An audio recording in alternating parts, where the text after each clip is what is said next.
ये बताइएगा कि अब जितना बड़ा आपके पास जंगल है तो इतने ही ज्यादा मुश्किलात का भी सामना यहाँ पे होगा। यहाँ पे माफियाज होंगे, यहाँ से लकड़ी चोरी होती होगी, यानी मुश्किलों से भरी हुई चीज है। जंगल का नाम जान में ही आते हैं ना, कुछ एक और मंजर आ जाता है। तो यहाँ पे भी कोई पुष्पा राज है? अच्छा, यहाँ पे कोई पुष्पा राज नहीं है।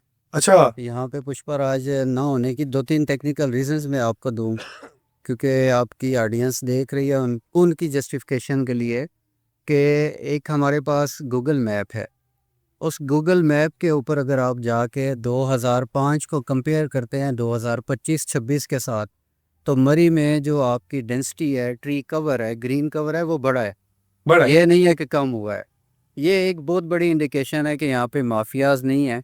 छोटे मोटे इंसिडेंट्स होते हैं और उस इंसिडेंट्स में हम अगर कोई गाड़ी पकड़ लेते हैं तो उस गाड़ी को हमने साल साल 1.5 साल से बंद रखा हुआ है। हाँ, साल साल से वो बंद है? बिल्कुल बंद है, क्योंकि यानी खाना फॉरेस्ट, नंबर बंद है 10? बिल्कुल फॉरेस्ट लॉ के अंदर ये प्रोविजन मौजूद है।